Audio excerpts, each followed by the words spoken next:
et bienvenue à l'émission On n'a pas décidé. Je serai votre animateur aujourd'hui, Mohamed. Avec nous, nous avons Samuel Poirier qui va nous parler de son couteau suisse. Salut Samuel, comment ça va aujourd'hui? Ça va très bien, et toi? Ça va très bien, merci. Bon, ma première question pour toi, Samuel, c'est qu'est-ce qui fait la spécialité de ce couteau suisse? Tu peux checker la différence avec le couteau suisse en ce moment, puis on dirait un couteau de cuisine. C'est la lame. Donc, tu peux voir juste ici, la lame du couteau est très mince, elle est très petite, et elle ne dépasse pas la paume, ce qui veut dire que légalement, tu peux l'avoir, tu peux la transporter n'importe où. Tu n'es pas obligé d'avoir un permis pour transporter cette arme-là. Ouais. C'est parce que c'est vraiment un outil plus qu'une arme. OK. Et également, il est très petit, très facile à transporter également, ce qui fait son avantage également. Ah, c'est vrai que c'est Un de ses avantages. Ouais. Quels sont d'autres avantages est-ce que tu en as pour cet objet? Oui, évidemment, comme tu peux le voir avec le couteau également ici, il y a 8 outils. OK. Donc, tu as une bouteille, tu as une canette, un couteau, des ciseaux, une lime, mais tu as aussi également un cure-dent. Ah, Je ne l'enlèverai pas parce que c'est trop chiant. Puis il y a aussi une épingle à linge. OK. Il y a vraiment de tout. C'est vraiment assez incroyable. Puis en plus de cela, ce couteau-là, c'est le couteau de base. OK. Donc vraiment, c'est le plus basic que tu peux avoir. Ah, c'est un couteau de base, ça? Yep. OK. Ah, ouais, c'est cool. Yeah. Quelles sont les différences entre ce modèle et les autres modèles suisses que tu as? Moi, tu vois, comme avec mon véhicule, je suis allé dans un musée de couteaux suisses et j'ai vu plusieurs modèles. Il y en a vraiment des milliers qui vont vous correspondre vraiment. Il y a des couteaux de chasse, il y a des couteaux de cuisine. J'ai déjà vu des couteaux avec une lame plus grande qu'une paume. C'est vraiment quelque chose. Il y a des couteaux qui vont à 20 €, il y en a qui vont à 1000 €. Il y a vraiment de tout et n'importe quoi. Tu peux même custom tes propres couteaux. Ah, ouais. Comme custom, choisir les outils que tu veux. On dirait que tu aimes ça faire un peu de camping. Mais tu vas mettre des trucs qui vont t'aider pendant le séjour. Quoi. Et c'est ça que j'apprécie des couteaux, c'est qu'on peut vraiment trouver de tout et n'importe quoi. Oui, c'est cool ça. Ouais. Tu avais dit qu'il y avait un musée. Est-ce que ce musée-là, c'est juste en Suisse? Ou Moi, pendant mon voyage, j'étais allé en Suisse et oui, c'était un musée en Suisse pour les couteaux vraiment spécialisés là-dedans. Mais je sais pas, je me suis pas très renseigné, je pourrais pas te le dire s'il y a d'autres musées ou... OK, quels sont les... pardon, d'où vient cette invention? C'est extrêmement simple, ça le dit dans le nom, mais il y a une petite histoire en arrière de tout ça. C'est que pendant la Deuxième Guerre mondiale, l'armée suisse a construit ces couteaux-là pour aider les Alliés, les Américains, pour aider contre les nazis. Et les Américains ont tombé en charme avec ces couteaux-là. Ils les ont appelés les couteaux suisses, en anglais évidemment. Mais, tu vois, ça a resté. Puis après ça, les Suisses ont vu un moyen de créer une industrie là-dedans. Donc, ils sont allés. Au début, il y avait 2 compagnies qui régnaient. Maintenant, il n'y en a qu'une. OK. Est-ce que tu penses que ça vaut la peine, personnellement? Selon moi, vu qu'il y a tellement de possibilités de couteaux qui peuvent vous plaire, qui peuvent vous aider, moi, je pense que oui, mais c'est sûr que si c'est pas une nécessité pour toi, c'est sûr que c'est pas à ton avantage de l'en acheter, mais tu peux tellement trouver plein de modèles, c'est vraiment incroyable. Ah, mais c'est cool. Mais je suis désolé de couper ça un peu tôt, là, mais malheureusement, ça, c'est tout le temps qu'on a aujourd'hui pour notre émission. Faites sûr de venir la semaine prochaine quand on aura Vincent Thibault avec nous qui va nous parler de son roman « It ». Merci, chers téléspectateurs, d'être ici avec nous aujourd'hui, mais c'est tout pour aujourd'hui. Merci.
Bonjour à tous, chers téléspectateurs. Aujourd'hui, dans l'émission On n'a pas décidé, je serai votre animateur Samuel Poirier et comme invité, comme chroniqueur, nous avons le plaisir de vous présenter Vincent Thibault qui va nous parler de son roman préféré de Stephen King, Hit. Bienvenue. Bonjour Vincent, comment vas-tu? Ça va très bien. Et vous autres? Ça va très bien. L'objet que tu nous as apporté, qu'est-ce qui est important pour toi? La raison que j'ai apporté mon objet de Stephen King, c'est parce que j'adore ce genre de livre. Et c'est aussi mon premier livre de Stephen King que j'ai lu à date et qui a plus de 1000 pages, très long. Oh, wow. Et c'était comme un gros challenge pour moi. Et les autres livres que je lisais avant, c'était entre 300 à 500 pages environ. Et pour lire un livre comme Stephen King, c'était plus différent que je pensais. C'est normal, c'est sûr. Pourquoi tu as choisi en particulier ce livre pour l'émission d'aujourd'hui? Est-ce que tu avais des personnages que tu aimais plus, que tu aimais moins dans ce livre-là? En fait, oui. La raison que j'ai apporté ça, c'est parce que je voulais prouver à les personnes que j'étais capable de lire un livre si gros que ça, parce que les autres livres que je lisais, c'était moins long. Et pour les personnages, j'en avais comme quelques-uns. Un des autres, il s'appelle Richie Tozier. Il était comme connu de Trash Mouth, qui faisait plein de sortes de blagues, faisait plein de sortes d'accents. Et ses amis faisaient plein de blagues à lui, dire oh, arrête ça. Et pour les méchants, en fait, il y en avait deux. Il y avait un, il intimidait le Losers Club, comme les amis dans le livre. Mm-hmm. Il s'appelait Henry Bowers et il appelait des noms racistes, et la plupart de eux. Okay. Et l'autre, c'était le méchant Pennywise, le clown, et qui faisait peur à eux, parce qu'il transforme à chacun de leurs cauchemars. Et c'est comme. J'ai pas aimé le Pennywise de Dieu, il était trop méchant. Ah, c'est normal. Ouais. Je vois que c'était quand même un assez gros défi pour toi de lire ça. Ça a pris combien de temps, en fait? Ça a commencé au mois de mars de l'année passée. OK, ouais. Et j'avais fini vers octobre 2017, vers la semaine de l'Action de grâce, parce que j'utilisais aussi un livre d'audio parce que ça m'aide à comprendre. Et ça allait plus vite avec ça. Et j'étais content, j'ai utilisé ça. Mais l'histoire était quand même bien. Ouais. Une petite question, est-ce que c'est ton premier livre de Stephen King, right? Oui, oui. Est-ce que tu vas peut-être quoi, je sais pas, aimer d'autres livres de Stephen King? Est-ce que tu as fait des recherches? Est-ce que tu lis un autre livre? En fait, mais il y a quelques-uns que je veux essayer de Stephen King. Un, c'est son premier livre qu'il a écrit, qui s'appelle Carrie, qui a aussi un bon, même moins long que It. Et il y avait un autre, ça s'appelle The Green Mile, qui était aussi un autre de ses meilleures histoires, qui est aussi devenu un film. Mais il y a comme plusieurs, aussi un nouveau qui vient sortir pas longtemps, qui a écrit avec son garçon, et ça a l'air comme une histoire intéressante. Oh, pas pire, ça. Ah, OK, ça a l'air vraiment intéressant. Est-ce que tu lirais encore le livre ou tu suggérerais peut-être à quelqu'un le livre? Je le lirais encore si j'avais du temps supplémentaire, honnêtement, mais comme pour un livre comme Seagull, mais je l'ai quand même je suggérerais à des personnes qui aiment Stephen King en plus, mais en tout cas, je pense que s'ils aiment les horreurs aussi, ils aimeraient ça. C'est ça. C'était tout le temps que nous avons aujourd'hui. Merci à toi d'avoir participé à l'émission et de nous avoir présenté ton livre préféré. Merci à vous, chers téléspectateurs, d'avoir participé à l'émission. Soyez là la semaine prochaine pour une autre émission On n'a pas décidé, ayant comme chroniqueur Mathieu Vincent qui va nous parler de son couteau de cuisine. Merci à vous.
Bonjour et bienvenue à l'émission On n'a pas décidé.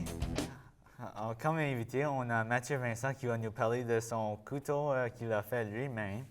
Alors, Monsieur Vincent, pourrais-tu parler de ton couteau que tu as apporté pour nous? Donc, en fait, c'est un couteau de chef. Un couteau de chef se caractérise par sa longueur, son épaisseur, disons. Il doit être long, il doit être épais pour pouvoir mieux couper, pour pouvoir couper des grosses affaires. Il doit aussi être aiguisé, très aiguisé, parce que sinon ça ne coupe pas et ça ne sert à rien. Couteau de chef, c'est environ entre 25 et 30 cm. Le mien, il fait 25 cm. Ah, OK, oui. L'acier, quand on ne sait pas de quoi je parle, c'est compliqué à comprendre, mais ça, c'est de l'acier 440C. Dans le fond, il y a des différents types d'acier avec différents alliages. Celui-là, il y a un alliage assez... L'alliage, ça fait en sorte que tu peux le tremper. Ça fait que le métal devient beaucoup plus dur puis permet d'avoir un tranchant rasoir. C'est pas mal ça. OK. Et à quoi ce couteau te sert-il dans ta vie? C'est un couteau de cuisine, donc il me sert principalement à la cuisine. Je peux couper absolument n'importe quoi. C'est un couteau polyvalent. Je peux couper des légumes, des fruits, puis de la viande, parce que je vais vous montrer tantôt, il est très, très coupant. Je peux aussi couper, par exemple, un melon d'eau d'un coup, parce que la lame est assez longue. Comme j'ai dit, je vais vous montrer à quel point il coupe. Il y a vraiment aucun problème. Ah, OK. Aucun problème. Tu as dit que c'était principalement un couteau de cuisine. Crois-tu qu'il pourrait te servir autre part que dans une cuisine? Oui, c'est sûr. Comme je disais, c'est un couteau très polyvalent. Il est assez massif, qui pourrait être utilisé comme, par exemple, une machette. Je pourrais couper des arbres avec ça. C'est pas conseillé parce que couteau de cuisine, on le veut rasoir pour couper facilement les aliments. Fait que si je commence à taper sur du bois, la lame va s'émousser, puis ça sera plus aussi efficace. Je pourrais aussi m'en servir à la chasse. I guess que je pourrais dépecer un animal avec ça sans problème. Ah, OK. Combien t'a coûté la fabrication de ce couteau au juste? Ce qui a coûté le plus cher, c'est vraiment le métal. Le métal, je n'ai pas acheté une petite barre de même. J'ai dû acheter une longue barre. Puis ça se vend autour de 40$.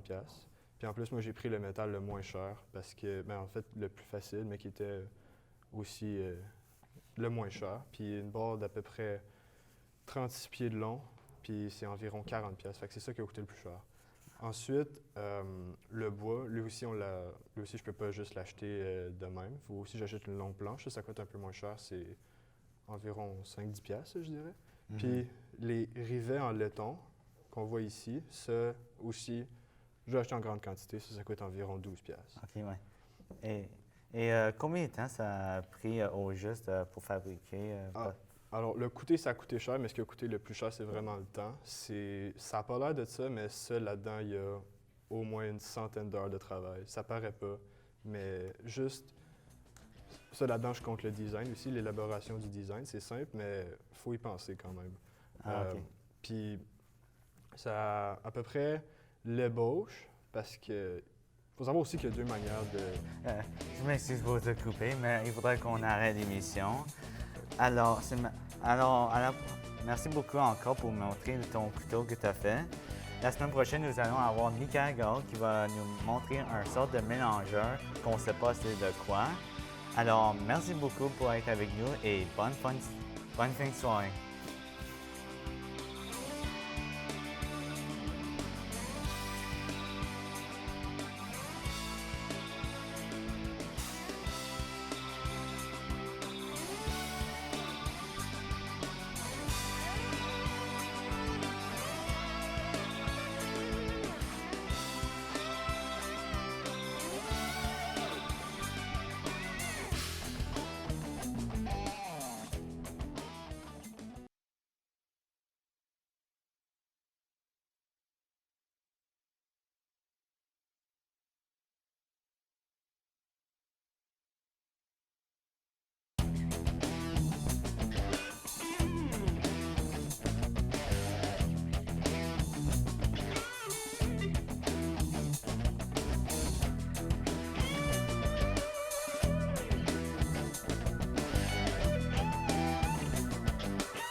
Bonjour et bienvenue à l'émission On n'a pas décidé. Aujourd'hui, on reçoit Michael Garot qui va venir nous parler de son magnifique mélangeur slash extracteur à jus.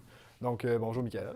Bonjour Mathieu. Peux-tu nous expliquer tout d'abord à quoi sert ton mélangeur slash extracteur à jus? OK, bien dans le fond, un mélangeur extracteur à jus, c'est plus un mélangeur qu'un extracteur à jus, je vais vous dire. Le tout, c'est comme de faire de quoi un breuvage, un liquide. Vous broyez des aliments là-dedans, que ce soit des fruits, des légumes, de la crème glacée, de la glace. Vous pouvez faire tout avec un mélangeur comme ça. Donc, vous insérez les aliments ou whatever dedans le gobelet. Le récipient. Le récipient. Voilà. Et là, vous allumez. On va brancher ça et ça va se mélanger et ça va créer un liquide. OK. On sait que tout est à base de eau. Donc, ça va se créer et on va pouvoir créer un liquide, un breuvage. Donc, pour moi, le matin, quand je veux me faire un smoothie pour aller, mettons, faire un jogging ou quelque chose comme ça, si j'ai pas le temps de déjeuner, mais mettons 4-5 fraises avec une pomme, une banane, un cidre, tu peux mélanger pas mal tout. Un petit peu de whey.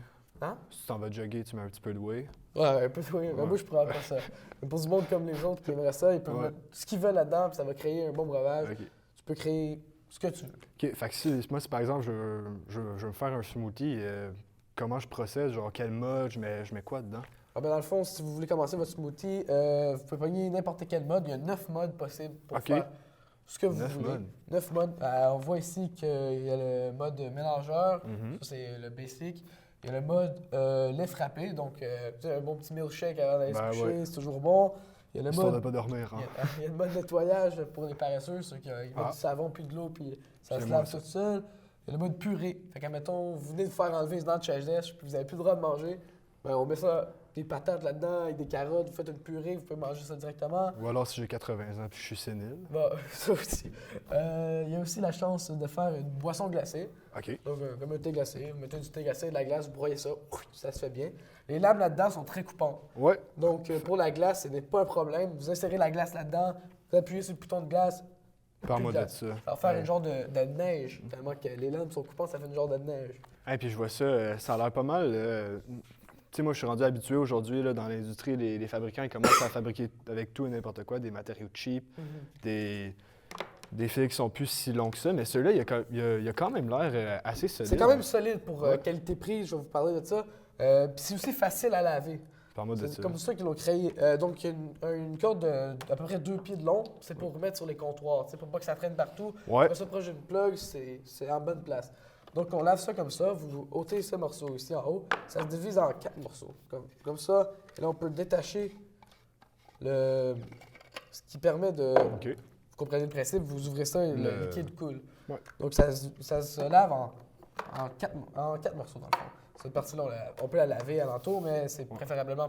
On la lave pas à cause du moteur. C'est la pièce électrique. Ouais, c'est ça. Moi, On veut pas mettre le feu dans la maison. je prendrais pas le risque, Non, effectivement. Donc, on met ça comme ça. On remet. C'est très facile à rebâtir, comme vous pouvez voir. Ça remet très facile. Ça chasse très bien aussi. On met ça comme ça. Ça, c'est quelque chose que je peux noter et que j'aime beaucoup. Pas besoin de calculer quand Ouais, non, tu tournes, ça arrive tout le temps à la bonne place. vous tournez, puis ça arrive comme ça. Ça, c'est bon. Puis, de la façon que ça marche pour le prix, ça coûte à peu près dans un alentour de 30 $ canadiens. C'est pas très cher. Ça se trouve au Walmart, au Costco, ça se trouve Jean Coutu. Ah ben tout plein de places. Ben merci, merci beaucoup, Michael. C'est malheureusement tout le temps que nous avions aujourd'hui. Revenez-nous la semaine prochaine pour une nouvelle émission de On n'a pas décidé, où on va recevoir Danny Graton qui va venir nous parler de son Walkman. Merci beaucoup et à la prochaine. Il y a pas de musique. Ouais. Et là, c'est...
Bonjour et bienvenue à l'émission On n'a pas décidé. Je suis votre animateur, Michael Garot, et aujourd'hui, à l'émission, nous recevons Danick Gratton qui va nous parler de son Sony Walkman jaune qu'il a apporté avec lui.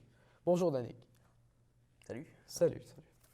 Donc, Danick, ça fait longtemps que j'ai pas vu un Walkman. Peux-tu me rappeler, me rafraîchir la mémoire sur qu'est-ce que c'est? Donc, ça ici, c'est un Sony Walkman qui est un lecteur de cassettes portatif qui est créé par la compagnie Sony, évidemment. Avant la création du Apple iPod, c'était la meilleure façon d'écouter de la musique à l'extérieur de la maison. Donc, c'est très simple à utiliser. Tu fais juste l'ouvrir, puis tu insères une cassette de musique ou de n'importe quoi d'autre. OK.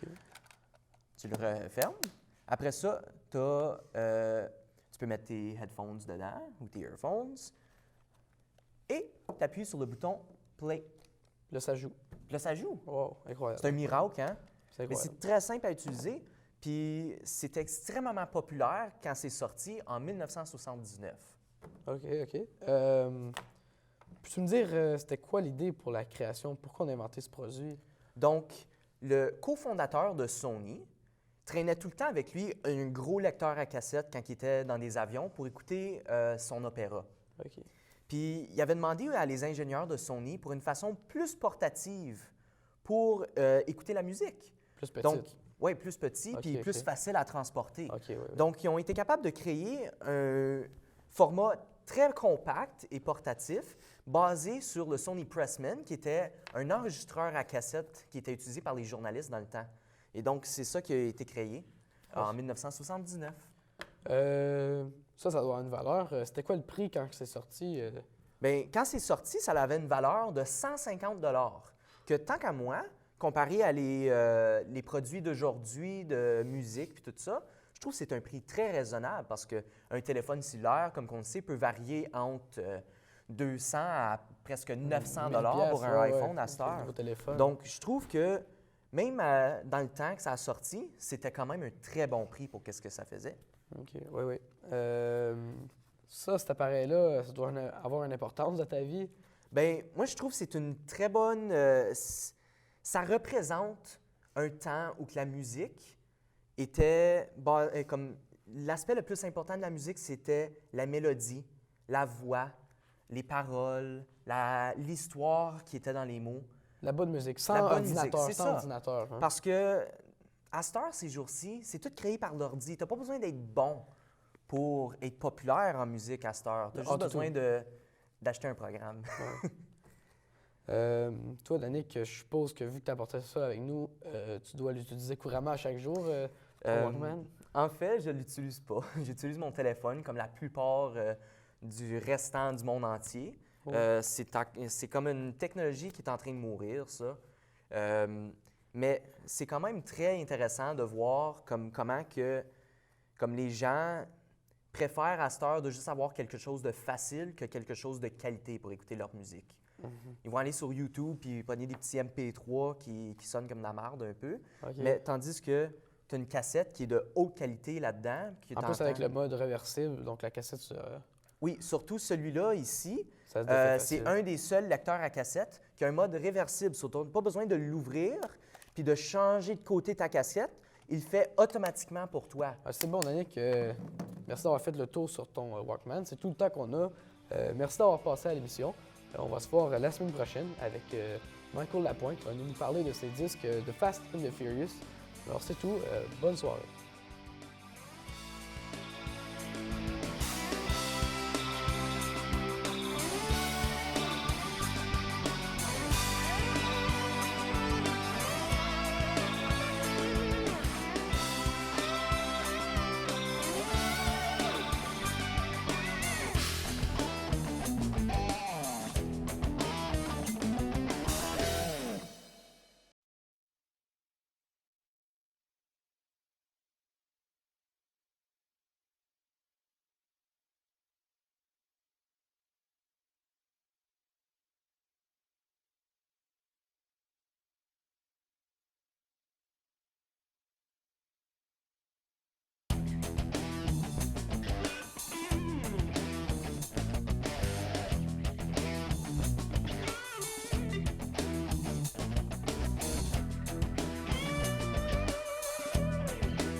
Bonjour et bienvenue à l'émission On n'a pas décidé. Je suis votre animateur, Danick Gratton. Et aujourd'hui à l'émission, on va rencontrer M. Michael Lapointe qui va nous parler de ses films favoris, The Fast and the Furious. Bonjour Michael, comment ça va? Bonjour, bien. Toi? Ah, très bien. Donc, pourquoi as-tu choisi de nous apporter les films Fast and Furious aujourd'hui? En premier, le mot Fast and Furious, ça c'est en anglais. En français, c'est rapide, dangereux. Ouais. C'est un peu confus parce que quand tu mets ça en Google Translate, puis ça montre un autre nom. Ouais, so là, quand j'étais, je pense que c'était 7 ans à 10 ans que j'ai commencé à regarder le Fast and Furious Tokyo Drift avec mon père. Puis là, quand je regardais sur la télé, ou je pense que c'était sur un DVD, puis après, j'ai commencé à continuer à regarder peut-être chaque jour ou chaque semaine, parce que ça jouait sur la télé. C'était comme vraiment intéressant quand ils coursaient avec des méchants, puis comme il y avait des personnages qui étaient vraiment drôles, puis c'était fun. Puis après, j'ai regardé le premier, le deuxième, puis le quatrième.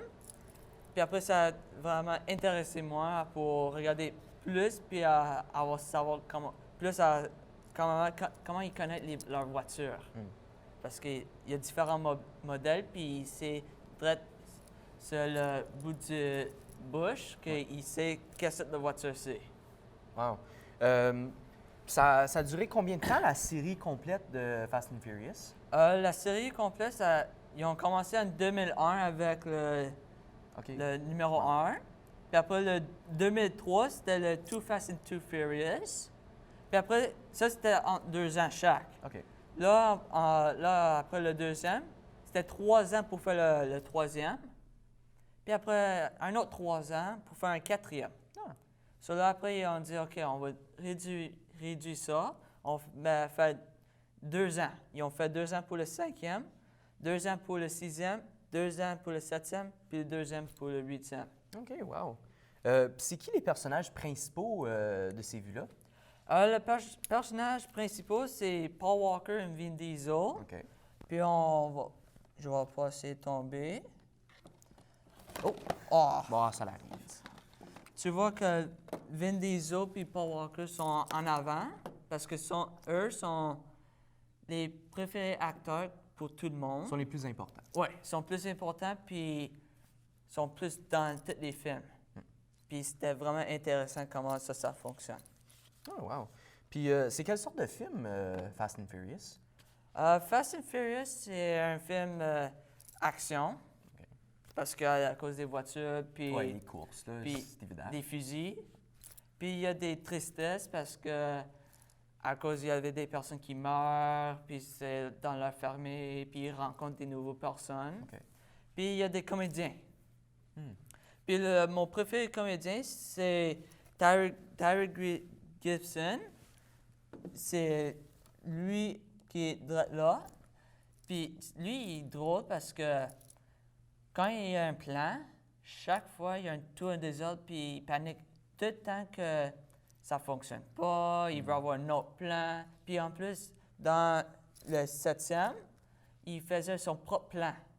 So là, il fait son propre. Après, il était dans un avion. Là, quand il sortait... Puis c'est tout pour l'émission. Merci, Michael. Je dois t'arrêter. Merci d'avoir passé l'émission avec nous. C'était super intéressant. Et venez nous rejoindre la semaine prochaine parce qu'on va parler avec Xavier Legaré avec son son tourne-disque, pardon. Hey, passez une belle soirée, mesdames et messieurs, et à la prochaine. Hey, ça va bien. Ça a bien été, ça.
Bonjour et bienvenue à une émission On n'a pas décidé. Je m'appelle Michael Lapointe, je vais être votre animateur pour cette émission aujourd'hui. Aujourd'hui, on va parler avec Xavier Légaré et il va nous parler d'un tourne-disque. En anglais, c'est un turntable. Puis Bonjour Xavier. Bonjour Michael, ça va bien? Ouais, toi, j'allais te dire la première question, mais je veux juste savoir c'est quoi ton opinion. Combien ça coûte un? Comment coûte ma table tournante? Comme tout le setup. Bon, bien parfait. Donc, ma table tournante, qui est une platine vintage, m'a coûté environ 87 $. Je l'ai eu en solde, donc le prix d'origine doit être autour d'une centaine de dollars, mais c'est très abordable pour ce produit-là. J'ai été très étonné quand j'ai entendu la qualité du son parce que avant, j'en avais un autre qui ressemblait beaucoup, c'est le même style valise, mais le son était un peu, comment dire, il était profond, dans le sens que ça sortait comme en canne. Mais celui-là, quand je l'ai acheté, quand j'ai déménagé, j'ai été très surpris. J'ai fait, mon Dieu, c'est-tu vraiment... En tout cas, j'étais vraiment surpris et il peut aller très, très haut. Qu'est-ce que l'autre ne pouvait pas faire? Au masque, là, ça sort. Fait que, oui, dans le fond, ça coûte 87 $. Plus taxe ou en spécial? En spécial, mais les taxes, on s'entend-tu que c'est pas grand-chose, là? Oui, mais on a besoin de savoir si quelqu'un veut acheter c'est normal. Ouais. Donc, pourquoi as-tu décidé de nous montrer cet objet aujourd'hui? J'ai décidé de vous montrer cet objet-là parce que c'est un objet que j'utilise dans ma vie de tous les jours. Je l'utilise pour jouer ma musique sur vinyle et aussi pour jouer ma musique sur téléphone cellulaire, car vous pouvez voir juste ici, il y a une prise pour brancher un fil auxiliaire et aussi pour brancher vos écouteurs juste ici. Donc, dans le fond, je l'utilise pour faire jouer mes disques en vinyle. Et avec l'aiguille, là, on fait jouer ça. Et dans le fond, c'est ça. Je l'utilise dans ma vie de tous les jours pour ça. Et aussi, il y a beaucoup de personnes qui l'utilisent comme élément de design. Ce que je fais aussi, parce qu'on peut en profiter dans ce temps-là, ça fait bien dans une petite chambre. Donc, c'est ça que je fais et c'est très beau. Et c'est pratique parce qu'on peut aussi la porter. On a juste à mettre la serrure comme ça. Et vous avez l'objet à emporter. Vous pouvez l'emporter où vous voulez. Bien sûr, il faut qu'on le branche dans une prise pour avoir du courant. Mais l'important est là, c'est que vous pouvez le traîner comme une valise. Ah, c'est bon ça! Oui. Quand j'avais vu toi avec ça, je pensais que c'était un valise que tu allais nous montrer. Bien, c'est mon nouveau sac d'école, tu sais. Ouais! Depuis quand as-tu commencé à écouter ta musique sur vinyle? J'ai commencé à écouter ma musique sur vinyle à l'aide d'une table tournante lorsque ma grand-mère est décédée, car on y avait acheté un set complet et lorsqu'elle est décédée, c'est revenu à nous. Donc, j'ai pris un intérêt. Et ça fait depuis 2 ans et demi environ que je collectionne et je suis rendu à environ 70. 70? 70, j'allais dire 70 000, mais that's not right. Ouais! Parce que 70 000, c'est beaucoup. C'est beaucoup d'argent que je n'ai pas. Pour toi, qu'est-ce qu'il y a de si différent entre écouter sa musique sur ta tournante et ton cellulaire? Oui. Je me fais poser cette question-là souvent, pour être franc, Michael. Donc, dans le fond, moi, l'importance de ça, c'est que tu as l'album. C'est l'album joue de la manière que tu veux l'écouter, car il y a une liste de chansons mises dans un tel ordre, et c'est ça qu'on écoute grâce à ça, parce que si vous remarquez, si on l'avait pas, bien sûr, l'aiguille, il faut vraiment qu'on sélectionne. On ne peut pas faire un shuffle. L'aiguille ne peut pas faire ça de même. En tout cas, juste le laisser. Oui, il faut qu'on le laisse, mais par contre, tu as des lignes sur les disques. Malheureusement, c'est tout qu'on a. Merci à Xavier Légaré pour nous montrer son tourne-disque. La semaine prochaine, on va parler avec Nicolas Lévesque et il va nous parler de son Big Muff. Je sais pas c'est quoi, mais ça va être intéressant. Ne manquez pas. Au revoir. Ouais, c'est quand même...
Bonjour tout le monde et bienvenue à ce tout nouvel épisode de On n'a pas encore décidé. Je suis votre animateur pour aujourd'hui, Xavier Légaré, accompagné d'un invité très spécial qui est Nicolas Lévesque, qui va nous parler d'un objet tant attendu qu'on voulait tous savoir qu'est-ce que c'était car c'était mystérieux, le Big Muff.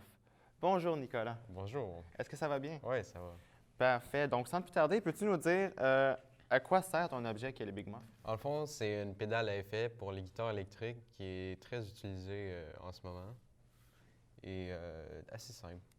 Donc, dans le fond, quelle sorte d'artistes utilisent ça, le Big Muff, pour qu'on puisse reconnaître qu'est-ce que le Big Muff sert et son utilité? Il y avait Jimi Hendrix, Pink Floyd, Tame Impala puis The Black Keys. Et est-ce qu'il y a des groupes, un son que peut-être tout le monde connaît plus actuel, une chanson? C'est un fuzz, dans le fond. Ça joue dans le fond avec plusieurs pédales. Puis c'est ça.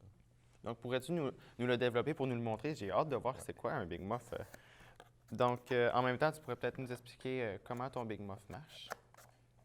Dans le fond, ici, il faut l'activer avec le pied et la lumière allume. Ça marche avec le 9 volts. Il faut brancher la guitare et l'ampli dedans.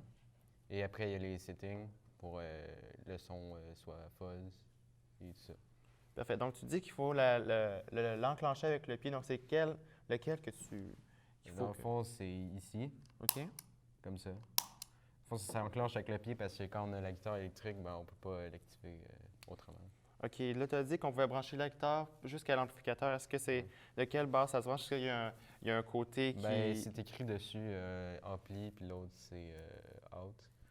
Puis, ouais, c'est ça. Parfait. Donc, peux-tu nous dire un peu plus de où ça vient? Qui a conçu cet objet-là?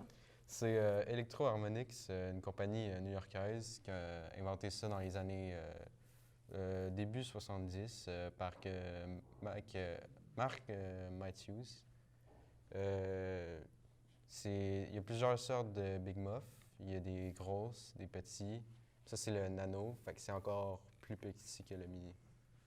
Oh, donc il y en a des plus gros que ça, dans le fond? Ouais. Est-ce que le son est différent? Est-ce que la qualité, surtout, est différente? Le son est un peu différent. Je pense qu'il y a aussi d'autres settings dessus, plus qu'elle est grosse. OK.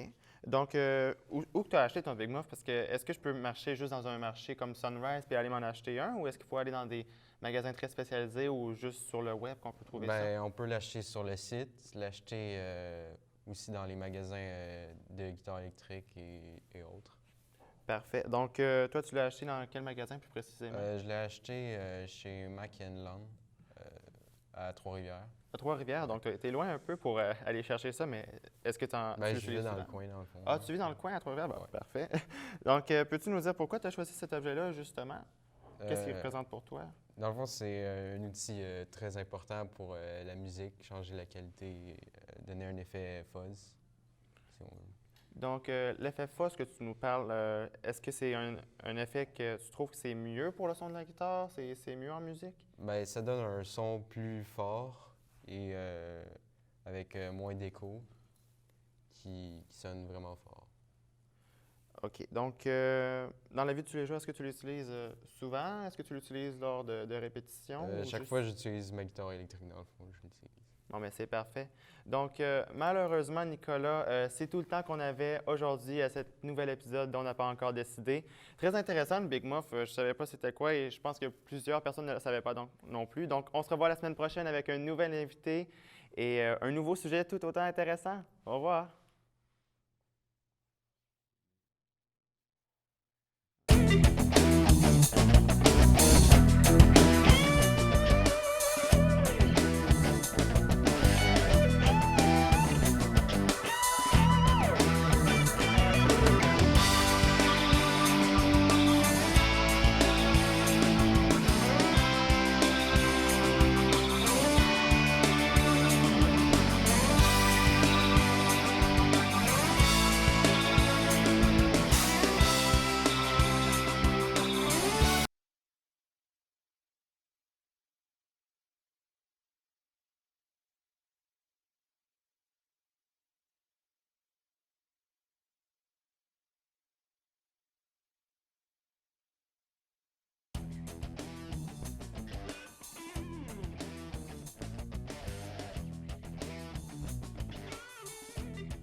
Bonjour, je m'appelle Nicolas Lévesque. Aujourd'hui, c'est l'émission On n'a pas décidé. Je suis en direct avec Olivier Moussa qui va nous parler de l'ampoule électrique. Bonjour Olivier. Bonjour Nicolas. Qu'est-ce qu'une ampoule électrique? Alors, une ampoule électrique est un petit flacon. Son nom d'origine le dit bien, ampulla, ça vient du latin. Et c'est donc un petit flacon dans lequel on va insérer un filament qui, traversé par un courant électrique, va produire la lumière. Voilà ce que je pourrais dire comme définition.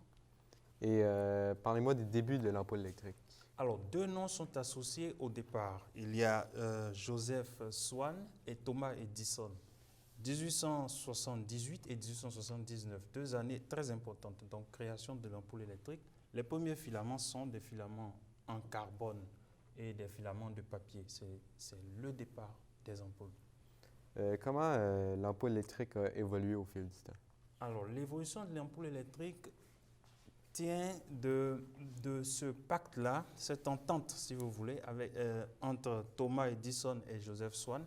Cette entente-là va donner la création de General Electric qu'on connaît aujourd'hui en 1892. Et 10 ans plus tard, pratiquement, on va avoir une inspiration de Erwin Lange qui, lui, va mettre au point la première ampoule avec un gaz à l'intérieur pour faire durer le filament. Parce que l'objectif, c'était d'avoir des ampoules qui durent dans le temps déjà. Aujourd'hui, les ampoules électriques sont rendues où dans le développement, mettons? Alors, dans le développement, je dirais pas grand-chose. On a juste amélioré le filament qui est passé de filament carbonisé en papier à un filament de tungstène. Donc, les ampoules qu'on connaît aujourd'hui sont réalisées à partir d'un filament de tungstène et cela s'est fait à partir des années 1960, disons ça comme ça. Et c'est quoi les futurs de l'ampoule électrique? Alors, si on veut parler de futur d'ampoule électrique, on est obligé de parler d'une LED, comme celle qui est présente sur notre plateau. L'ampoule électrique a subi sa révolution à travers les LED, parce qu'on a évolué après avoir utilisé les ampoules avec tungstène, avec filament. Donc, on est passé en transition avec des ampoules fluorescentes. Là, on a mis un gaz. Et ensuite, après le gaz, on est passé à des ampoules avec diodes électroluminescentes d'elles qu'on connaît aujourd'hui. Alors, l'avantage de ce genre d'ampoule-là, c'est qu'elles ne consomment pas beaucoup d'électricité. Et ce sont des ampoules qui durent longtemps. C'était l'objectif. Mais est-ce que ces objectifs-là sont atteints? La question reste toujours posée. Pourquoi tu as choisi l'ampoule électrique? Alors, j'ai choisi l'ampoule électrique parce que c'est un objet qu'on minimise en quelque sorte. Parce que regardez l'évolution, on est toujours dans le même système. C'est un petit flacon tous les jours.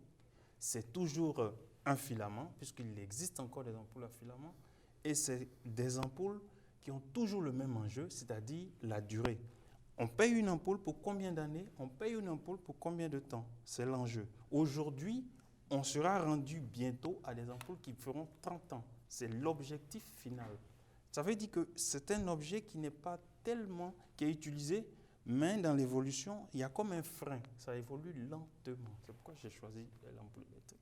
OK. C'est déjà tout pour aujourd'hui. Merci d'être venu à l'émission spéciale. On n'a pas décidé. On se voit la semaine prochaine avec un autre invité, un autre objet. Merci à vous.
Bonjour à tous. Aujourd'hui, nous recevons Trey Mugoza. Il va nous parler d'un objet particulièrement important pour les studios de télévision. Il s'agit du microphone. Il a choisi de nous parler du microphone sans fil de marque Rhodes Link. Bonjour Trey. Bonjour. Comment allez-vous aujourd'hui? Je suis très bien. Ok. Pourquoi avez-vous choisi ce microphone en particulier? Ben, j'ai choisi le Rode Filmmaker Kit parce que, comme depuis que j'ai commencé de faire la vidéo, donc je dirais en 10e ou 9e année dans mon secondaire, j'ai jamais vraiment eu ou même eu la chance d'avoir de bonne qualité dans ma vidéo parce que j'avais pas d'argent puis je travaillais pas. Donc j'ai utilisé dans le fond un microphone de Sony qui n'était pas bon parce que c'était vieux puis mon oncle l'utilisait puis c'est tout, ça marche plus là. Donc j'utilisais ça mais donc le Rode Filmmaker Kit, quand j'ai eu un travail, j'ai pu sauver de l'argent pour m'en acheter un. Puis le Rode Filmmaker Kit, c'était un bon choix parce que le prix, c'était très bas comparé aux autres microphones qu'il y avait.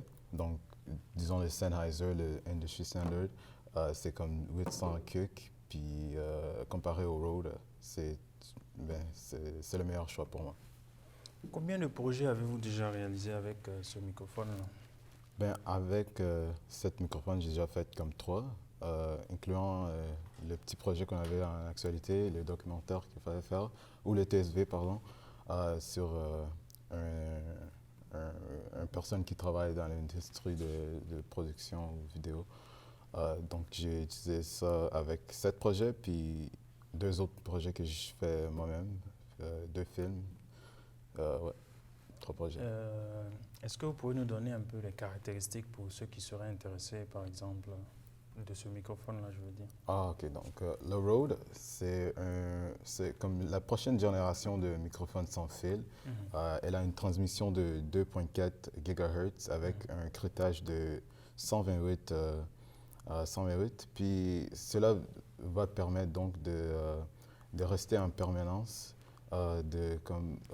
puis aussi comme sauter des fréquences pour un signal plus fort. Donc, tu as l'habitude de sauter des fréquences quand, disons par exemple, ici à l'école, on a beaucoup des Wi-Fi, des routers de Wi-Fi. Des fois, ça nuit à la connexion, des connexions microphones sans fil. Donc, cela peut permettre de donc sauter des fréquences pour que comme le signal soit plus fort ou reste plus fort, par exemple.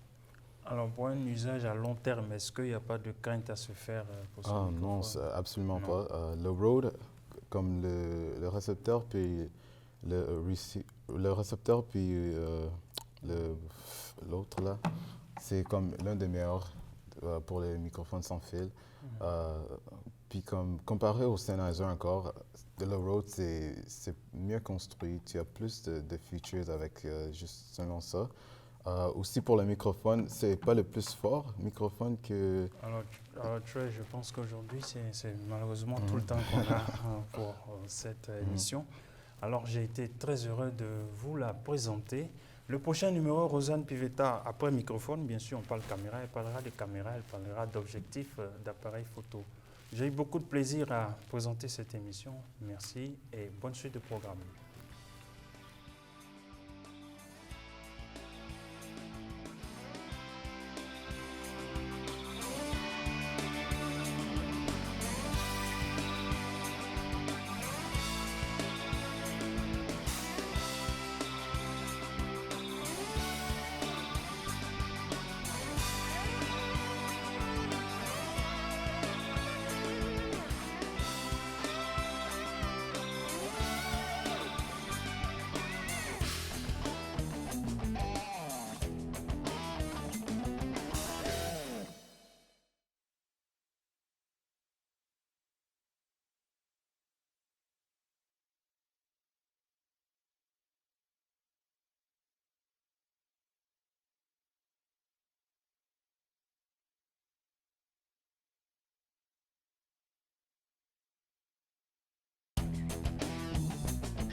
Bonjour et bienvenue sur l'émission On n'a pas décidé. Je suis votre animateur Choi Mugosa.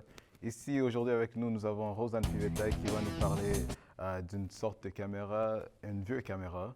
Donc bonjour Rosanne. Bonjour. Bonjour. Ça va bien? Oui. OK.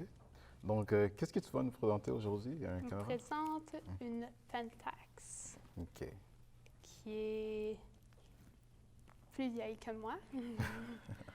Donc, ouais, ça a un certain âge. Juste comme quand on la regarde, elle n'a pas l'air d'une nouvelle caméra digitale. Ouais. Donc, tu connais-tu l'histoire de caméra? Tu peux-tu nous parler de ça? L'histoire de cette caméra-là, c'est qu'elle a été achetée en Allemagne par mon grand-père en 1945 ou dans les alentours de. Et il l'a acheté par plaisir de faire de la photo parce que ça a l'air que lui aussi aimait ça, prendre de la photo, que je ne savais pas avant de faire ce projet-là. Et c'est ça, ça vient de là. Oh, c'est bon ça. Donc, est-ce qu'elle fonctionne encore ou c'est... Elle fonctionne plus. Le rideau à l'intérieur de la caméra a brisé après quelques années qu'il l'a acheté. Oh, OK. Donc, il en a racheté une autre de la même compagnie. Et c'est ça. Donc, celle-là ne marche plus. Ouais. OK. Ben, donc, est-ce que tu songes à le faire réparer ou tu vas juste le garder comme ça? On a regardé pour la faire réparer et ça coûterait trop cher. Et de la faire réparer ou de l'entretenir, les films, ça coûte un peu cher, ouais. Un petit affaire plus cher, comme pour des caméras, de même que juste prendre la photo puis l'imprimer à Staples ou Pharmaprix. Donc, ouais. OK, c'est bon ça. Mais c'est ça, donc comme c'est une vieille caméra, il n'y a pas de carte de SD. Donc, ouais. Donc, le rideau à l'intérieur est brisé et je ne peux plus l'utiliser. Mais est-ce que t'aimerais-tu comme l'essayer, genre, comme si ça fonctionne, serait-tu comme une caméra que tu utiliserais? Donc, je vous ai dit que j'ai celle-là, mais j'en ai aussi la suivante de celle-là. Ah, c'est bon. Donc, qui marche encore. Celui que ton grand-père a acheté, c'est ça? Celle qu'il a rachetée pour échanger celle-là. Et donc, peut-être, si c'est pas trop cher, je vais peut-être essayer l'autre. À la place d'essayer celle-là, de réparer celle-là, ça va coûter moins cher. Mais ouais, ça peut toujours comme probablement s'acheter en quelque part. OK. Mais ouais, c'est... Donc, la marque Pentax. C'est tout ce qu'on a pour aujourd'hui. Merci, Rosanne, de nous rejoindre. Manquez pas ça la semaine prochaine. Nous avons Rosanne Pivetta qui va nous parler d'une type de caméra. Oui, et puis, ouais.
Bonjour et bienvenue à On n'a pas encore décidé. Aujourd'hui, je suis avec Mélanie et on va parler de la Luna Ball, qui est lampe lunaire. Oui. Donc, qui a l'air d'une lune. Oui, ça va. Bonjour, Mylène. Salut. Comment ça va? Ça va bien, toi? Oui, bien. Donc, la Luna Lamp a été créée par qui exactement? La Luna Lamp, comme telle, a été créée par Acorn Studio. OK. Puis ils sont venus à créer ça comment? On a probablement tous déjà entendu l'expression I'll get the moon for you, soit dans des films, soit dans des émissions. Donc, Acorn Studio, comme tel, voulait prendre cette phrase-là et la mettre en réalité. Donc, c'est pour ça l'allure de la lampe comme telle. Donc, si quelqu'un te dit I'll get the moon for you, ben peut-être que ça voulait dire que tu allais recevoir ça. Donc, ça a l'air beaucoup d'une lune. C'est quoi qu'ils ont utilisé pour faire? Pour la lampe comme telle, le matériel qu'ils ont utilisé, c'est du fibre de latex inodore. Puis c'est super bon pour l'environnement. Et comme on peut voir, il y a un petit stand, je trouve pas le nom en français, mais ça, il est fait de... Support, c'est ça. Il est fait de bois, comme ça, on peut mettre la lampe dessus et elle va pas couler. Aussi, on peut la mettre comme ça, comme on peut la mettre comme ça. Puis on la met comme ça. Et voilà. Donc, c'est ça. Ça tient. Ouais. Donc, j'imagine qu'il y a... Là, on a la Lune. Probablement qu'on en a des plus grosses, différents formats. Celle-là, comme telle, c'est la plus petite. Et tu as 7 différentes. Tu en as une, la dernière, la plus grosse, c'est la extra large. Elle est faite de 51,9 de diamètre. Donc, oui, pas mal assez gros. C'est gros. Disons qu'on pourrait jouer avec nos petits astronautes dessus, la lampe. Oui.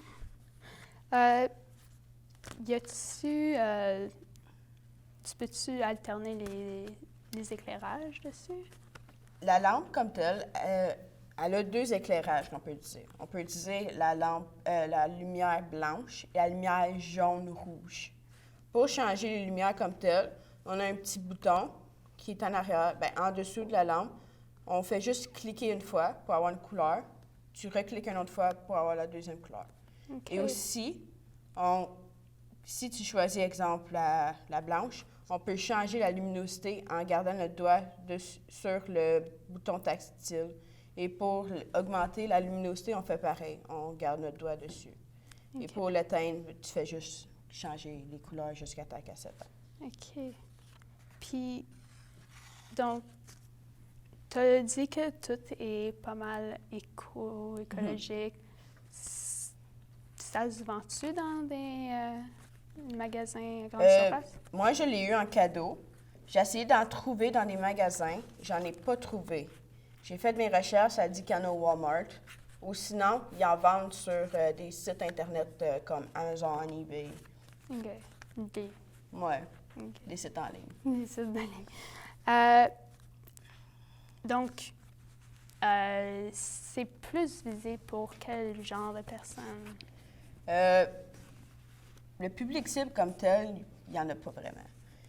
On peut... C'est tout le temps qu'on a. Donc, merci d'être venue, Mylène. On se voit la prochaine fois. Ouais. Merci, bye.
Bonjour et bienvenue à l'émission On n'a pas à décider.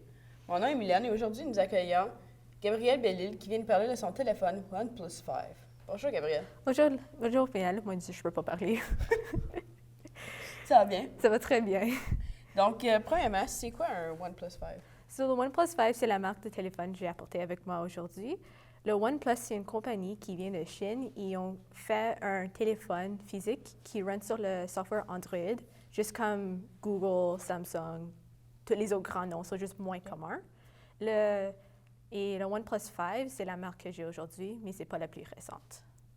OK. Puis c'est quoi la plus récente? Oui. Donc, en novembre 2017, ils ont sorti avec le plus nouveau version de leur téléphone, qui était le OnePlus 5T.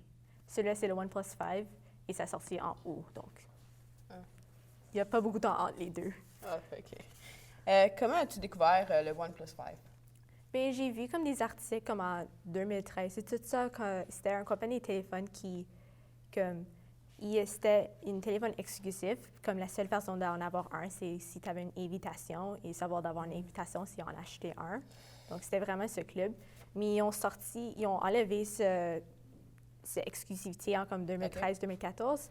Et mon ami en a acheté une et elle adorait ça, le OnePlus 3T, qui est la version avant celui-là. Et je l'ai aimé beaucoup et je cherchais quelque chose pour remplacer mon autre téléphone qui était le Nexus 5. OK. Donc, celui-là. Oui. Ouais. C'est quoi les avantages du téléphone? Donc, en manipulant le téléphone, il y avait deux grands avantages que je vois.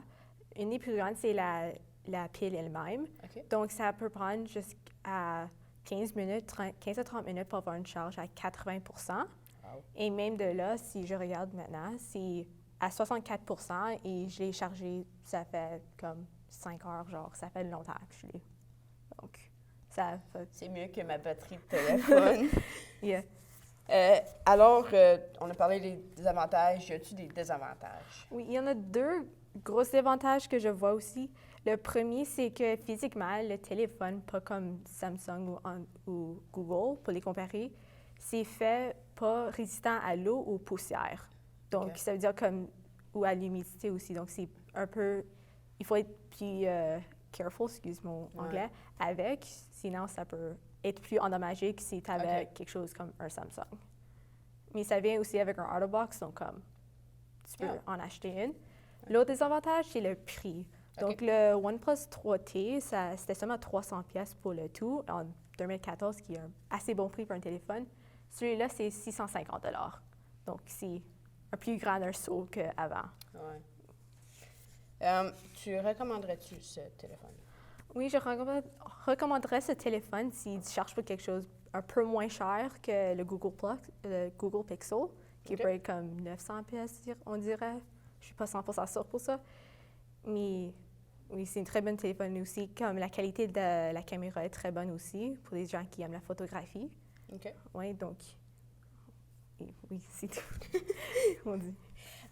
Tu parlais du téléphone OnePlus 5 puis le OnePlus 5T. Oui. C'est quoi la différence entre les deux?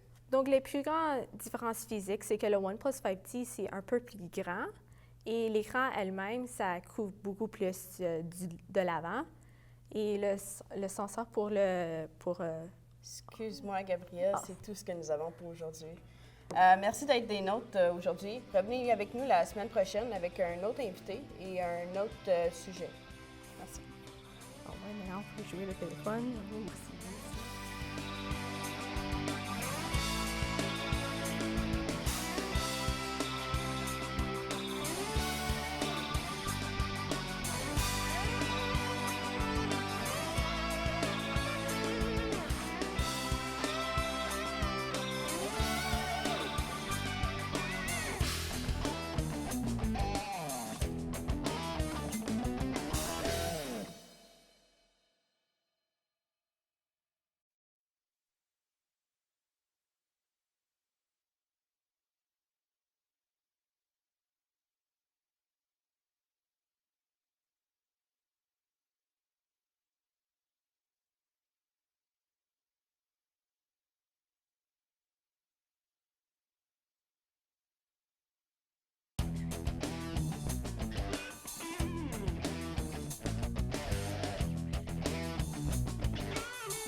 Bonjour et bienvenue sur l'émission On n'a pas décidé. Aujourd'hui, je suis accompagnée avec Lauriane Caron, une de nos chroniqueurs, je ne peux pas parler.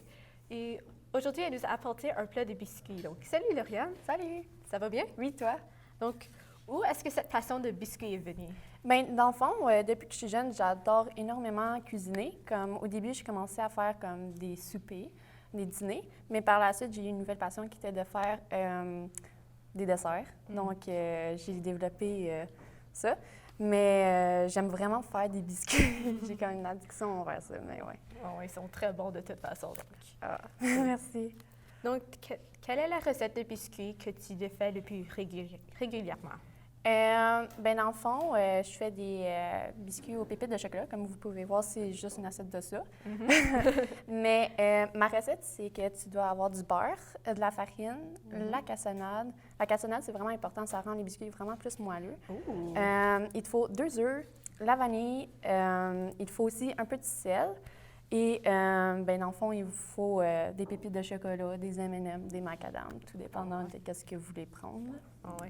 Donc, quelle autre astuce est-ce que est dans votre cuisine lorsque vous faites des biscuits? Une astuce, dans le fond, je vous considère fortement de prendre une grosse plaque de silicone. Ça sert à ne pas brûler les biscuits. Donc, dans le fond, quand ils vont être dans le four, ils ne vont pas brûler en dessous, tandis que si vous prenez comme du papier parchemin, bien, ça va juste brûler, puis c'est pas ça qu'on veut. Comme, c'est pas bon quand ils sont noirs puis durs. C'est pas très bon. Oui, j'ai jamais entendu ce truc de silicone. Donc, où est-ce que tu as pogné ça? Bien, dans le fond, ça, je l'ai appris récemment. C'est grâce à ma mère parce qu'elle magasine souvent au Costco. Puis c'est là où elle l'achète. Mais sinon, il y en a au Walmart, au Dollarama, peu importe. Puis c'est vraiment pas cher. Ah, c'est très bon. Ça sent comme un bon investissement. Ben oui. Donc, un bon dessert, là, pas brûlé. Oui. Toujours. Donc, on parle beaucoup de biscuits. Donc, dans ton opinion, c'est quoi la meilleure place dans Gatineau pour avoir des biscuits? La meilleure place, ça serait, disons, Costco. Pour moi, c'est les meilleurs biscuits. Mais sinon, il y a aussi Subway, parce que moi, j'aime des biscuits tendres, pas durs. Mais Subway, c'est un peu plus chimique, donc c'est moins bon, mais ouais, c'est ça. Ouais, ou dans les petites pâtisseries, ça, c'est toujours bon. Oui. C'est toujours les business locales, c'est toujours très bon. Oui. Ça, j'adore ça. Oui, donc, quelle sorte de biscuits que vous appréciez le plus? Que j'apprécie le plus, c'est des biscuits aux pépites de chocolat, mais sinon, j'aime beaucoup ceux au macadam. Ils sont vraiment bons. Je trouve que des fois, ils n'ont pas beaucoup de saveur, mais ils sont bons. C'est différent que les chocolats au moins. Ah mon Dieu, ouais. Parce que quand on mange trop, à un moment donné, ça devient trop. Ouais. Donc, on parle beaucoup de biscuits dans ce événement. Est-ce qu'il y a d'autres choses que tu aimes faire Des desserts? Il y a d'autres desserts que tu aimes faire? Oui. Dans le fond, j'aime beaucoup faire... je sais pas comment ça s'appelle, mais c'est comme un gros plat. Puis c'est des genres de brioche. Puis il y a beaucoup de sucre dedans, mais comme c'est vraiment bon. J'ai oublié le nom, malheureusement. Mais sinon, j'aime faire des brownies. Je pense que tu aimes ça, toi aussi. Ah oui, ils sont très bons. Oui, surtout sur des grands-mères. Oh mon Dieu, c'est bon ça. Sinon, j'aime... Ça, c'est pas un dessert, mais c'est un déjeuner. Mais j'aime faire des crêpes au chocolat. Oh oui, c'est très bon. Ouais. Oh oui, donc, est-ce qu'il y a quelque chose dans la cuisine que tu aimerais faire une journée? Comme souper ou comme dessert? Ou comme dessert. Est-ce qu'il y a un dessert que tu veux faire comme une journée? Comme, tu n'es pas capable de le faire maintenant, mais comme une journée? Oui. Désolée, excuse de t'interrompre. Mais c'est tout le temps qu'on a aujourd'hui. Merci de nous avoir accompagnés, Lauriane. Merci. Et dans la prochaine émission, Didier Massamba va nous rejoindre et il va nous parler des currys. Merci pour nous joindre.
Bonjour tout le monde, à l'émission On n'a pas décidé. Aujourd'hui, nous accueillons Didier, un étudiant de la Cité. Aujourd'hui, il va nous parler des coris. Donc, bonjour Didier, comment ça va? Oui, ça va bien, Lauriane, ça va et toi? Ben oui, ça va bien. Est-ce que tu pourrais nous expliquer c'est quoi des coris? Des coris, ce sont des petits coquillages que j'ai apportés aujourd'hui pour parler à propos. À l'époque, dans des centaines des années passées, ça servait comme la monnaie en Afrique, précisément au Congo, chez moi. Oh mon Dieu, wow! Et nos ancêtres l'utilisaient comme la monnaie pour faire des transactions, faire des achats, des commerces, tout ce qui est comme achat, tout ça, ils les faisaient avec des coris. Et aujourd'hui, j'ai eu l'idée d'amener ça pour essayer de partager avec des amis, savoir quoi ça servait avant et aujourd'hui, à quoi ça nous sert maintenant aujourd'hui. Est-ce que c'était comme leur seul moyen de paiement dans ton pays? Oui, c'était... Ou sinon, est-ce qu'ils pouvaient payer avec le vrai argent? Non. Ben, ça va de l'évolution en évolution. Avant, c'était comme les échanges, tu amènes quelque chose et puis tu fais des échanges. Ouais. Et après, ils ont adopté ce système parce qu'il y en avait beaucoup et ils ont commencé à utiliser ça comme la monnaie. Dû à sa maniabilité, sa facile à compter, sa durabilité, tout ça. Et en plus, il était beau à voir aussi. OK.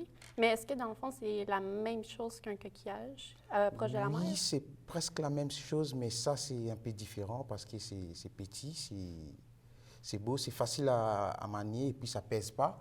Tu peux en avoir comme 300 dans tes mains, ça ne pèse pas. Mais là, tu peux les perdre facilement?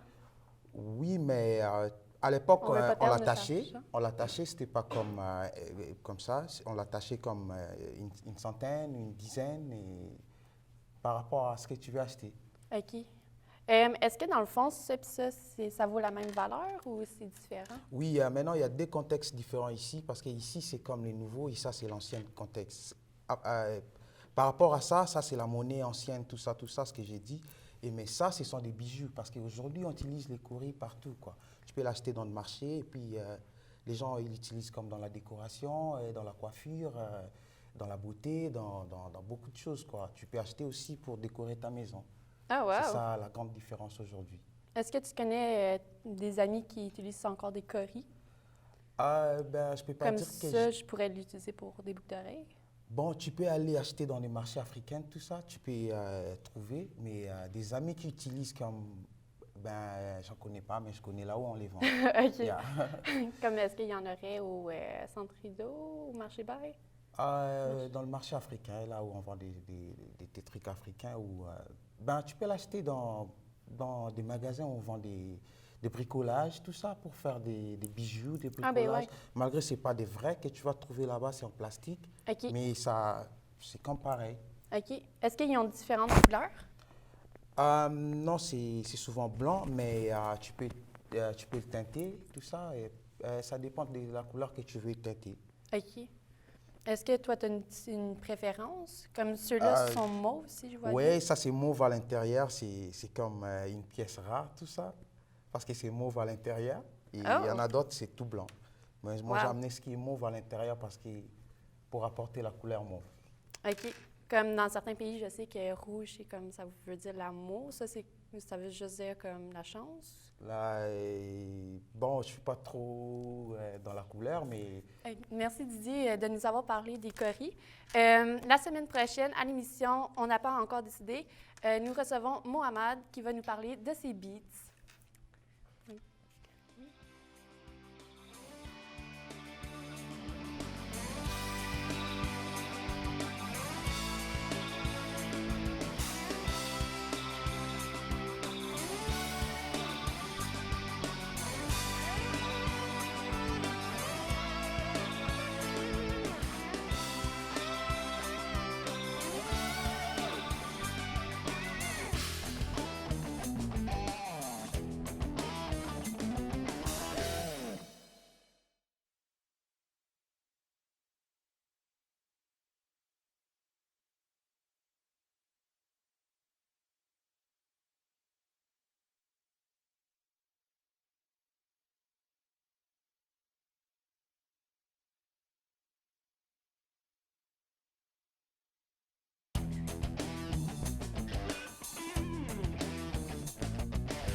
à être sérieux.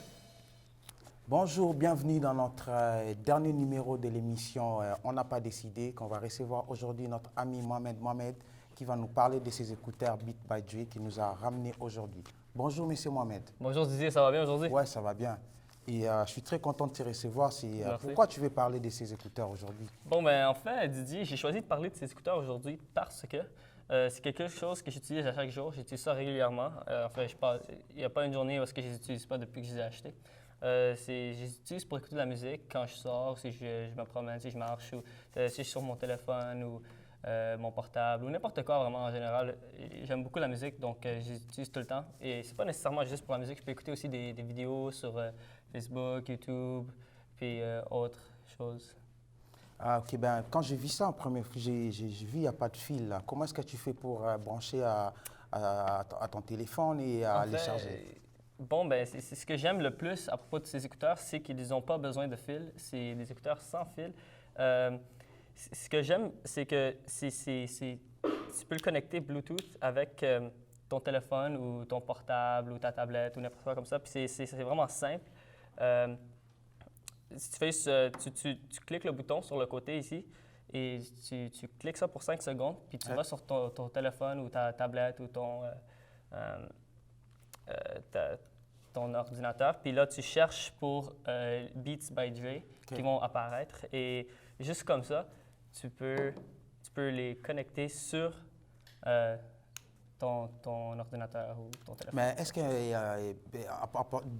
quand tu portes ça longtemps dans tes oreilles, ça te dérange pas? Tu es à l'aise avec ça? Ah oui, pas de problème. Des fois, des heures, je les ai sur mes oreilles et c'est ça que j'aime le plus. C'est léger, tu les sens pas vraiment sur ta tête, tu sues pas comme autre écouteur. Une fois que tu l'as pour longtemps, tu commences à suer, puis ça devient inconfortable, puis c'est pas beau, comme ça, tu te sens pas bien avec. Mais ceux-là, je les aime parce que c'est vraiment simple. Mais en passant, c'est qui a créé ces écouteurs? Ben, c'est l'artiste Beats by Dre. Ben, les écouteurs ont été nommés après lui. Okay. C'est des ingénieurs qui l'ont créé, les écouteurs, pour lui. OK. Mais peux-tu rassurer sa popularité dans le marché, vraiment? Ben, c'est un objet qui est très populaire. Je pense que c'est les écouteurs les plus vendus, comme une des compagnies la plus populaire, je pense peut-être après Bose. Et ouais. Ah, OK. Je ne suis pas trop fan des écouteurs, mais qu'est-ce que tu diras aux fanatiques des écouteurs à propos de ça? Moi, je dirais que pour le prix, c'est un bon prix. C'est pas nécessairement les meilleurs écouteurs que tu peux acheter, mais pour le prix et la qualité et la durabilité de ces écouteurs, moi, je pense que c'est des écouteurs qui valent vraiment leur prix. Et je les aime beaucoup. Puis ça fait quand même assez longtemps que je les ai. Et je trouve qu'ils sont quand même en bonne condition encore. Et ouais. Donc, moi, je dirais que c'est sur 10, je donnerais un 9 sur 10. Oh, un 9 sur 10 sur ça. Mais je trouve que c'est trop flexible aussi. Mais c'est ça que tu veux parce que tu veux pas quelque chose qui est trop stiff, qui bouge pas du tout. Ce serait un peu énervant. Moi, j'aime le fait que tu peux les bouger. Je trouve que j'aime ça, finalement. OK, mais je vois, il y en a d'autres qui sont un peu gros et ça qui est plus petit. C'est quoi la différence parmi? Je pense qu'eux qui sont plus gros, c'est pour des écouteurs comme de studio et autres choses. Ceux-là, moi, que j'ai, c'est juste pour du monde comme moi et toi qui vont juste l'utiliser pour des choses normales, comme de la musique, des vidéos. Et c'est tout, vraiment. Ah, OK, c'était très gentil. On est très content d'avoir partagé avec toi quelque chose de très important. Et mesdames, mesdemoiselles et messieurs, merci de nous avoir suivis. Et notre temps a été vraiment trop court pour parler tous sur les écouteurs. Et restez branchés dans notre émission et ne quittez pas parce que ça continue. Bonne soirée.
Bonjour, bienvenue dans notre dernière émission, dernier numéro de l'émission Rencontre que nous allons recevoir aujourd'hui notre ami Mohamed qui va nous parler de ses écouteurs Beats by Dre et qu'il a beaucoup utilisé dans ses voyages et partout où il part, il le ramène avec lui. Bonjour, monsieur Mohamed. Bonjour Didier, ça va bien aujourd'hui? Oui, ça va bien, merci. Content de te recevoir. Ah, merci. Pourquoi tu as choisi de nous parler de tes écouteurs? Bon, j'ai choisi de parler de ces écouteurs aujourd'hui parce que c'est quelque chose que j'utilise à chaque jour. En fait, j'utilise vraiment, comme depuis que je les ai achetés, j'utilise vraiment comme chaque jour. J'utilise quand je sors dehors, quand je suis dans la maison, sur mon téléphone, sur l'ordinateur, sur ma tablette ou quelque chose comme ça. J'utilise pour écouter de la musique, s'il y a des vidéos. Des fois, je suis sur le bus puis je vais écouter genre un film ou quelque chose parce que ça prend longtemps, mais là, je vais juste mettre mes écouteurs, je ne dérange personne, je peux écouter mon film en paix. Puis c'est de qualité aussi. Donc, il n'y a personne d'autre qui peut entendre ce que moi j'écoute. C'est une des choses que j'aime beaucoup aussi. Ah, mais ce qui est impressionnant, j'ai vu, l'écouteur n'a pas de fil. Comment tu fais pour l'utiliser? Oui, bon, en fait, les écouteurs, ils n'ont pas de fil. Puis, ce qui est cool avec ça, c'est que tu fais juste le connecter sur ton téléphone, par exemple. Et ce que tu peux faire, c'est tu cliquerais le bouton ici pour quelques secondes, puis là, ça sortirait des lumières. Puis là, ça va te dire, premièrement, la batterie. Puis là, ça va sortir sur ton téléphone dans la section Bluetooth, puis ça va te montrer Beats by Dre, puis ça va te donner l'option de les connecter ensemble et tu vas pouvoir écouter ta musique ou tes vidéos. OK, dans 2 secondes, peux-tu expliquer c'est quoi Bluetooth pour les gens qui ne connaissent pas? Bluetooth, c'est juste une façon de synchroniser, comme mettre deux objets ensemble. Comme par exemple, ça ici, tu pourrais mettre les écouteurs, puis tout le son qui sort de ton téléphone ou de ta tablette va rentrer directement dans les écouteurs, puis ça va juste sortir des écouteurs.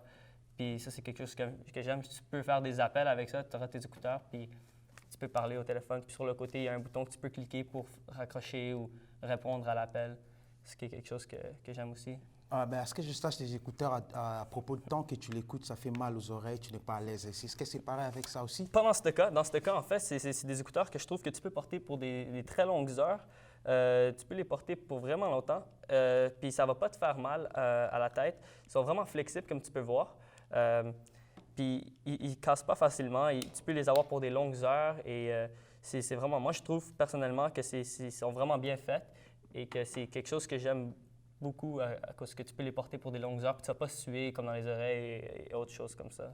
Quoi tu peux dire aux fanatiques de musique qui aiment écouter la musique avec des écouteurs? Mon opinion sur ça, c'est si je devais mettre sur 10, je donnerais un 8 sur 10 au moins. Je trouve que ils sont vraiment bien faits pour la musique et spécifiquement juste pour écouter la musique et autres choses comme ça. C'est pas des écouteurs comme de studio ou autre chose comme ça, mais vraiment, moi, je trouve qu'ils valent leur prix, ils ne sont pas trop chers. Il y en a certainement qui sont mieux, mais pour celui-là, moi, je trouve que le prix qu'ils ont mis, c'est un bon prix et c'est de la qualité que tu as quand tu les achètes. Puis tu pars content. C'est la qualité. Quand tu dis la qualité par rapport aux autres, peux-tu différencier cette qualité? Comparé à comme tous les autres écouteurs que tu as sur le marché, celui-là, facilement, il bat plus que la majorité. La seule compagnie que je peux penser vraiment qui peuvent compétitionner avec eux, ce serait comme Bose. Et c'est pas mal tout, vraiment. OK. Je vois c'est flexible, tout ça, c'est bien, c'est léger. Oui, c'est vraiment léger, c'est chouette. On a bien parlé avec notre ami Mohamed qui nous a parlé de ses écouteurs qu'il aime beaucoup.